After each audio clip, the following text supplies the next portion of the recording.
Hello বন্ধুরা, date two লাভ Mir episode 7 কি নিয়ে ফিরে এলাম। এই ড্রামার বাকি ভিডিওগুলোর লিঙ্ক তোমরা ডেসক্রিপশন বক্সে পেয়ে যাবে। আর আমার এক্সপ্লেনেশন ভালো লাগলে চ্যানেলটিকে সাবস্ক্রাইব করে লাইক কমেন্ট শেয়ার করে দিও। তো চলো শুরু করে নিই।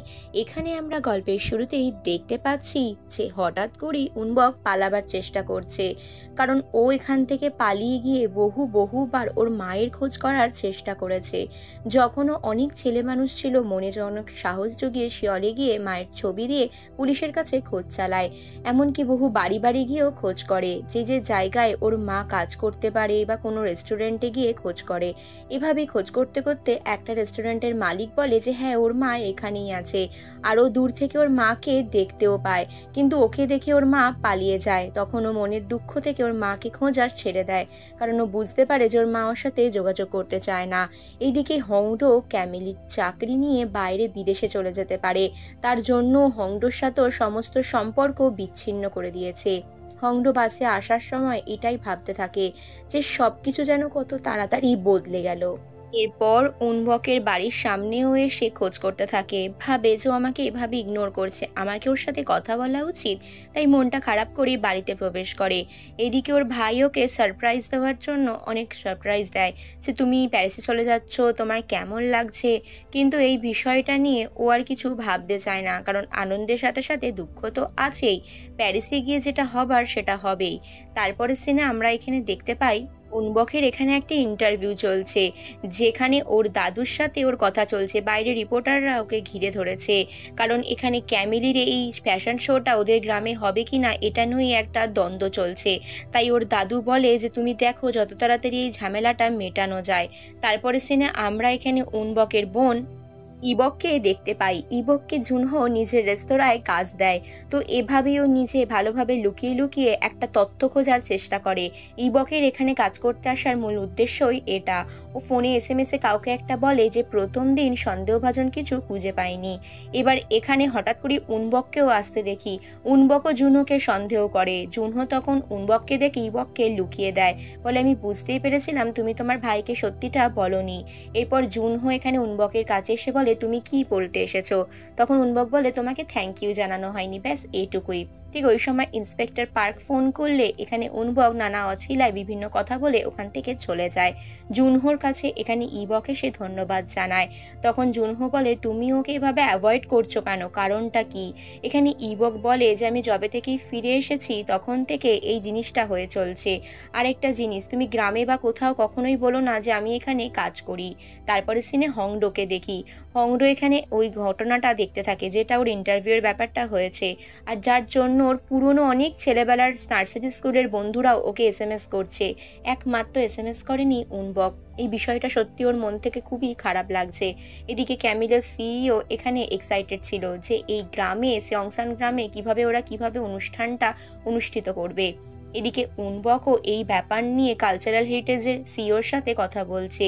উনবকের এই না কথা বলাটা হংডোর মনে অনেকটাই পিনের মতন ভুগছিল, তাই জন্য ওর কষ্টটাকেও নিজে নিয়ে চেপে রাখতে না পেরে ভাবে যে উনবকের সাথে আমার একবার কথা বলা দরকার, কারণ দুজনেরই কাটানো সুন্দর মুহূর্তগুলো দুজনেই এবার মিস করতে লেগেছিল।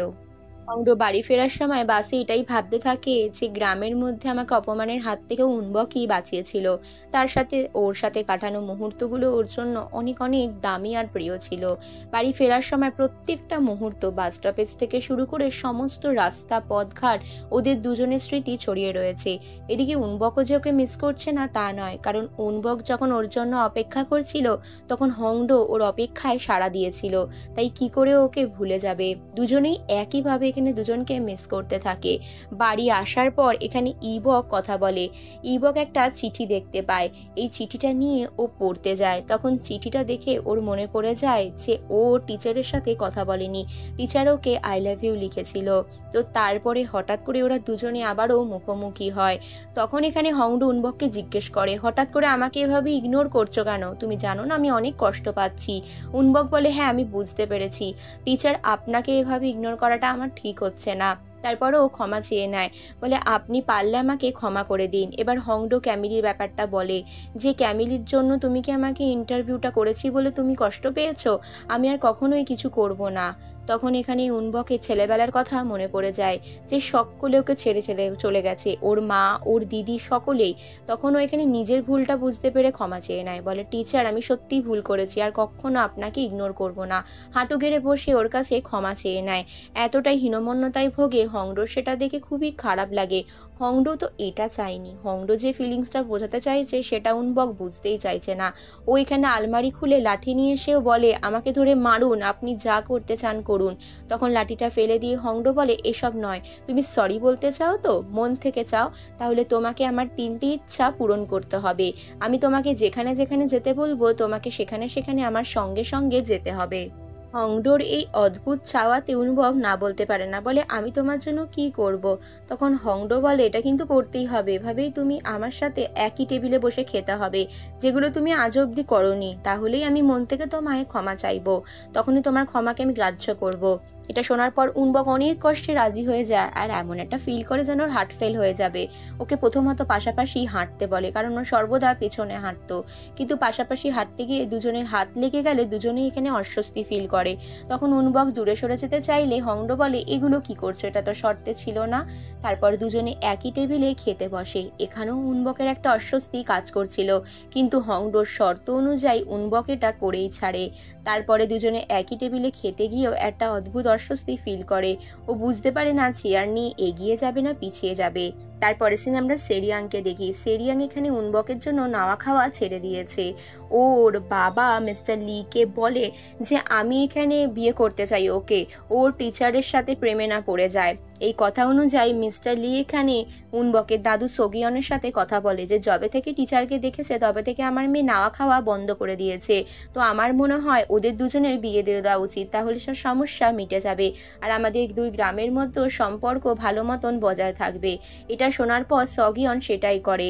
এদিকে আমরা জোডাইককে দেখি যে লুকিয়ে লুকিয়ে এখানে আধুনিক ভিডিও দেখতো। ওর কাছে যে একটা স্মার্টফোন ছিল সেটা দাদু সোগিয়ন জানতো না। ওদের দুজনকে সিওলে পাঠায় এখানে ক্যামিলির মেম্বারদের সাথে কথা বলার জন্য। এখানে আবারও দেখি চিলবক আর এখানে জোডাইক দুজনেই প্রেমে পড়ে যায়। দুজন দুজনের গায়ে ঢলাঢলি করতে গিয়ে দুজন দুজনের দিকে হাঁ করে চেয়ে থাকে। এই বুড়ো বয়সেও যে প্রেম হয় সেটাও এখানে দেখানো হয় অদ্ভুতভাবে। তারপরে জোডাইক এখানে ক্যামিলির অফিসে এসে অবাক হয়ে যায়। ক্যামিলির সাথে প্রথমে এসেই ওর হংডোতে দেখা হয়। হংডো ওকে অভিবাদন জানায় ভেতরে। তারপর ক্যামিলির সিইওকে গালে কিস করে জানায়।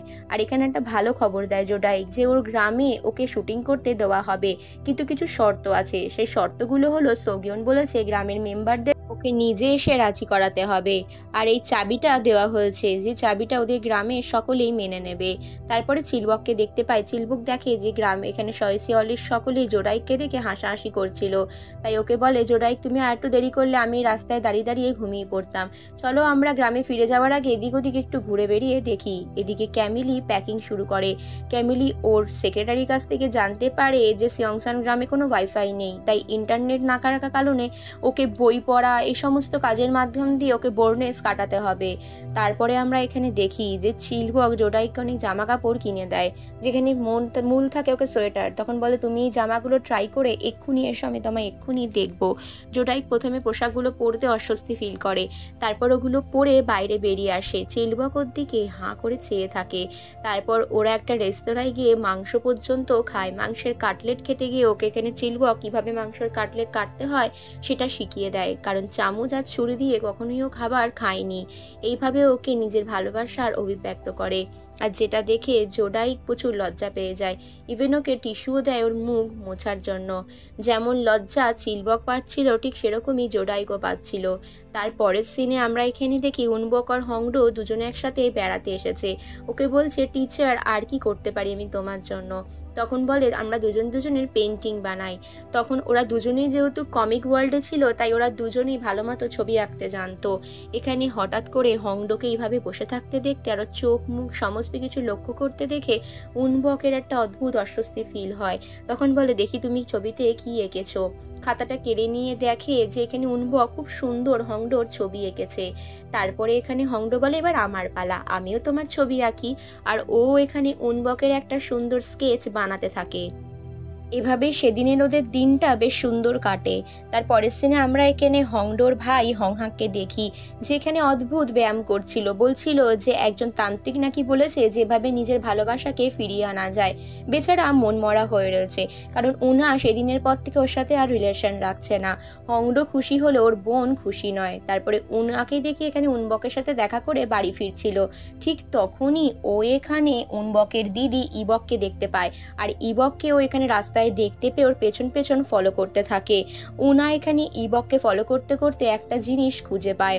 তারপরে হংহাক মনমরা হয়ে ওই কড়াটা ছেড়ে দেয়। ইবককে ফলো করতে করতে উনা দেখে যে একই বাড়িতে উনবক যে অ্যাপার্টমেন্টে থাকতো সেখানেও প্রবেশ করে। উনার আর বুঝতে বাকি থাকে না এর জন্যই ওকে উনবক ইগনোর করছে। এমনকি বাড়িটাও এক, এটা দেখার পরও অবাক হয়ে যায়। আর এদিকে উনাকে আসতে দেখে হংহাক চিৎকার করতেই যায়। পেছন ঘুরে ইবক যখন দেখে ওকে কেউ ফলো করছে কি না, ও তখন উনাকে আর দেখতে পায় না। এরপর উনার যখন খেয়াল হয় যে ও হংহাককে ইগনোর করছে, তখন ওখান থেকে পালিয়ে যেতে যায়। কিন্তু যতবারই ও হংহাকের সামনে আসে ততবারই সেই রাতের কথা ওর মনে পড়ে যায়।